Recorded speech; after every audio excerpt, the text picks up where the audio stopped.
जय भीम, जय मूल निवासी। मैं शैला, MNT न्यूज नेटवर्क में आप सभी का स्वागत है। देश भर के ओबीसी अब ओबीसी की जाति आधारित जनगणना की मांग को लेकर सड़कों पर है। जाति आधारित जनगणना 1931 में की गई थी। उस समय ओबीसी की संख्या 52% थी, लेकिन अब तक 90 वर्षों से ऐसा क्यों नहीं किया गया? इस तरह के कई सवाल अब पूछे जा रहे हैं। यही वजह है कि ओबीसी जाग रहे हैं। राज्य में कई जगहों पर रैलियां, धरने और बयान देकर जनगणना की मांग की जा रही है, जिसके तहत 24 जनवरी 2021 को जालना जिले के सभी ओबीसी, NT, VJNT, SBC समुदाय की ओर से एक विशाल मोर्चा आयोजित किया गया था, जिसकी शुरुआत छत्रपति शिवाजी महाराज के स्मारक पर पुष्पांजलि अर्पित कर की गई। आइए देखते हैं इस पर विशेष रिपोर्ट।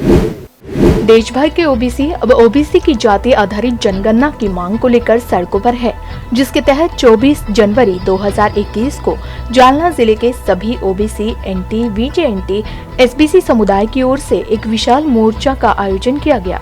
जालना जिले में निकाले गए इस मोर्चा की खासियत यह है कि ओबीसी समुदाय की विभिन्न जातियों ने अपने भव्य वेश में नृत्य, ताम्रध्वज एवं ढोल नगाड़ों के संग प्रदर्शन किया, साथ ही अपनी नृत्य कला का प्रदर्शन भी किया।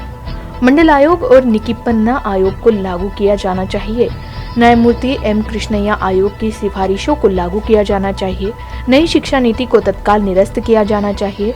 साथ ही गारंटी मूल्य तय करके कृषि उपज की खरीदारी एकाधिकार तरीके से की जानी चाहिए आदि मांगे इस समय की गई। युवा मंच ओबीसी जन मोर्चा के अध्यक्ष श्री महादेव कामले ने कार्यकर्ताओं को संबोधित करते हुए कहा कि हम सभी 12 बलाओं और 18 अल्लारदारों के साथ एक है। ओबीसी की 2 प्रमुख मांगे हैं। ओबीसी के प्रतिनिधित्व में सवर्णों की घुसपैठ को रोकना और दूसरा ओबीसी की जातिगत जनगणना करना है।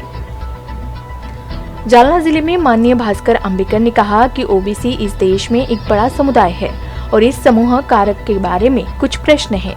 यदि इस समूह की जनगणना की बात की जाती है तो इस समूह की राशि देश के बजट में उनके कल्याण के लिए प्रदान की जा सकती है। यह मार्च किसी भी जाति समूह के खिलाफ नहीं है, लेकिन सरकार का ध्यान आकर्षित करने और ओबीसी की मांगों पर दबाव बनाने के लिए है। पूर्व विधायक शिवाजीराव चौथे ने कहा कि देश भर के ओबीसी सांसद कई वर्षों से मांग कर रहे हैं कि ओबीसी की जनगणना कराई जाए। इस जनगणना का मतलब है कि ग्रामीण क्षेत्रों में अथा प्रगट जाति के समुदाय को उनका हिस्सा मिलेगा। इस मोर्चा की एक विशेषता यह भी थी कि इसका नेतृत्व किसी राजनीतिक नेता ने नहीं किया था। मार्च के समापन पर कार्यकर्ताओं ने सामाजिक न्याय और पुनर्वास मंत्री ओबीसी नेता माननीय विजय वडेट्टीवार को एक ज्ञापन सौंपा। इस मार्च में महाराष्ट्र के विभिन्न जिलों के ओबीसी लोगों ने कला के माध्यम से अपनी नागरिकता प्रदर्शित की।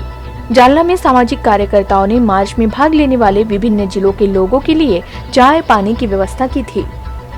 जालना से MNT news network representative Siddharth Pawar की रिपोर्ट।